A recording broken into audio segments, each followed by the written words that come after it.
ডেলিভারির পরে যখন আমার জ্ঞান ফিরে তখন আমার শাশুড়ি মা আমার মাথায় হাত বুলিয়ে দিয়ে বলে, আল্লাহর রহমতে তোর একটি ফুটফুটে মেয়ে হয়েছে রে মা। আমি এই কথা শুনে একটা মুচকি হাসি দিলাম। পাশ থেকে আমার ননদ মেয়েকে কোলে নিয়ে বলল, ভাবি দেখো কেমন ড্যাব ড্যাব করে আমার দিকে তাকিয়ে আছে, একেবারে দেখতে যেন ভাইয়ার মতো হয়েছে।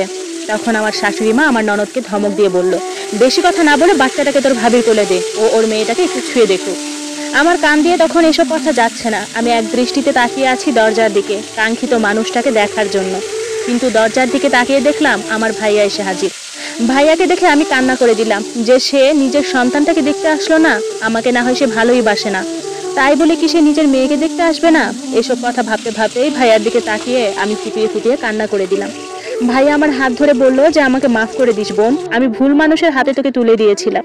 এই নিয়ে 1000 বার কল করেছিলাম তোর স্বামীকে, কিন্তু সে কলটা একবারের জন্য রিসিভ করেনি। আমি শুধুমাত্র তোর শাশুড়ি মায়ের কথায় ওদের সাথে আত্মীয়তা করে তোর জীবনটাকে নষ্ট করে দিলাম। আমার শাশুড়ি মা তখন শব্দহীন কান্না করছে।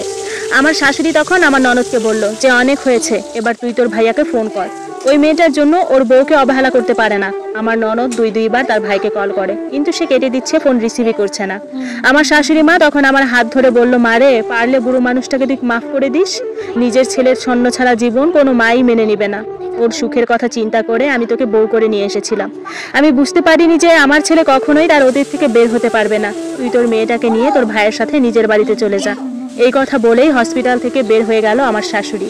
আমার ননদ আর শাশুড়ি বাড়িতে পৌঁছে গিয়ে দেখলো আমার স্বামী ড্রয়িং রুমের সোফায় শুয়ে আছে। আমার শাশুড়ি তখন আমার স্বামীকে দেখে কোনো কিছু না ভেবেই গিয়েই তাকে ঠাস ঠাস করে চড় দিল। আমার স্বামী অবাক হয়ে তখন তার মায়ের দিকে তাকিয়ে আছে। যে মেয়েটাকে এত ভালোবাসার পরেও বিয়ে করে 3 দিনের মাথায় অন্য ছেলের হাত ধরে চলে গিয়েছে, তার জন্য তুই নিজের জীবনটা নষ্ট করছিস, বাড়ির সবাইকেই কষ্ট দিচ্ছিস। আর যে মেয়েটা তোর একটু ভালোবাসা পাওয়ার জন্য দিনের পর দিন 1000 অবহেলা পাওয়ার পরেও মাটি কামড়ে পড়েছিল এই বাড়িতে, তার কোনো দামই নেই তোর কাছে। হাসপাতালে অন্তত নিজের নবজাতক মেয়েটাকে তো একটাবারের জন্য দেখতে যেতে পারতিস। আমি তো তোর কথা চিন্তা করে ওই নিষ্পাপ মেয়েটার জীবনটাই নষ্ট করে দিলাম। তোর অতীত যদি তোর কাছে এতটাই গুরুত্বপূর্ণ হতো, তাহলে আরেকজনকে কেন দুনিয়ায় আনলি তুই? মনে রাখিস, হাতের 5টা আঙ্গুল কিন্তু সমান না। আমার স্বামী তখন কোনো কথা না বলেই চুপচাপ দাঁড়িয়ে আছে। পাশ থেকে আমার ননদ তখন বলল, ভাইয়া তুমি আমার থেকে অনেক বড়, তোমার দিকে তাকিয়ে আমি কখনো কথা বলতাম না, কিন্তু আজ বাধ্য হচ্ছি ভাইয়া কথাগুলো বলতে। দাঁত থাকতে দাঁতের মর্ম তাকে বুঝতে হয়, দাঁত পড়ে গেলে সেই দাঁত স্বর্ণ দিয়ে বাঁধালেও কোনো লাভ হবে না। এখনো সময় আছে, নিজের সুখের খনিকে হাতছাড়া করো না। এই কথা বলে আমার ননদ আর শাশুড়ি তাদের রুমে চলে গেল।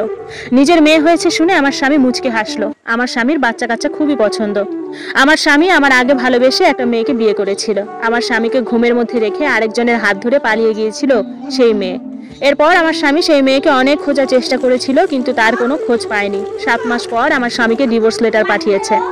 সেই মেয়ের কথা ছিল আমার স্বামীর নাকি টাকা পয়সা নেই। তখন তার বড়লোক একটা ছেলের সাথে পরিচয় হয়, তারপর ওই ছেলের হাত ধরে পালিয়ে যায়।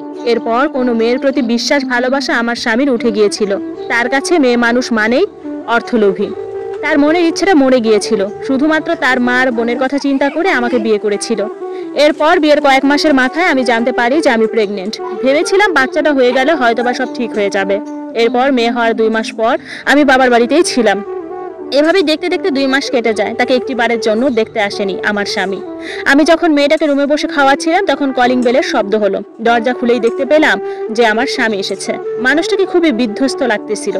বাবার সামনে মাথা নিচু করে আছে সে। আমাকে ডেকে বলল, তোমাকে নিতে এসেছে তোমার স্বামী, তোমার কি মতামত? আমি তখন কাছে এসে বললাম, তুমি যা বলবে তাই হবে।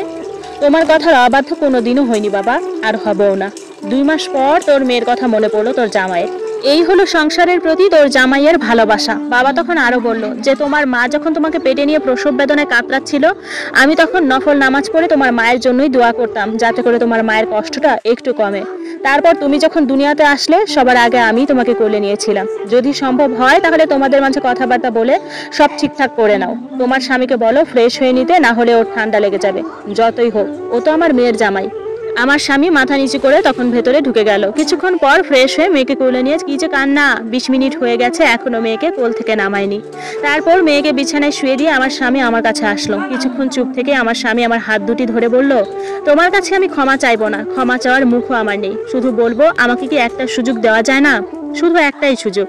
তখন আমাকে শক্ত করে জড়িয়ে ধরে বলে, আমার সুখের খনি আমি এখানে রেখে আমি মরীচিকার পেছনে ছুটেছি, আমি তোমাদেরকে নিয়ে নতুন করে বাঁচতে চাই। তখন আমি আমার স্বামীর কাছ থেকে দূরে গিয়ে বললাম, প্রেগনেন্সির সময় প্রতিটা মেয়ে তার প্রিয় মানুষটাকে কাছে পেতে চায়, তাকে একটু ভরসা দিবে, সাহস দিবে, নির্ঘুম রাতগুলো তার সঙ্গ দিবে। কিন্তু তখন আমি সেই মানুষটাকে কাছে পাইনি, কারণ সে তার অতীত নিয়ে তখন ব্যস্ত ছিল।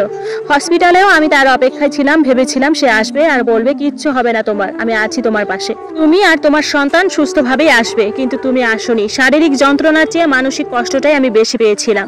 আমি আর সেই দিনগুলো এখন আর চাইলেও ফিরে পাবো না। আমার স্বামী তখন কান্নাকাটি করে বলছিল যে, দেখো, তুমি আমাকে একটি বারের জন্য সুযোগ দাও, দেখবে আমি আর কখনোই ভুল করব না। আমি প্রমাণ করে দিব যে আমি পৃথিবীর শ্রেষ্ঠ স্বামী আর শ্রেষ্ঠ বাবা হব। আমাদের মেয়েটার দিকে তাকিয়ে না হয় তুমি আমাকে একটি বারের জন্য সুযোগ দাও। মানুষ তো ভুল করেই, তাই এই ভুল করার জন্য না হয় আমাকে সংশোধনের একটা সুযোগ দাও। পরের দিন আমি আমার বাবার কাছ থেকে বিদায় নিয়ে চলে গেলাম শ্বশুর বাড়িতে। শ্বশুর বাড়িতে যাওয়ার পরে আমার শাশুড়ি, ননদ সবাই তো আমার মেয়েকে পেয়ে তো আত্মহারা। আমার শাশুড়ি তখন আমাকে দেখে বলল যে, আমি খুবই খুশি হয়েছি তুই ফিরে এসেছিস।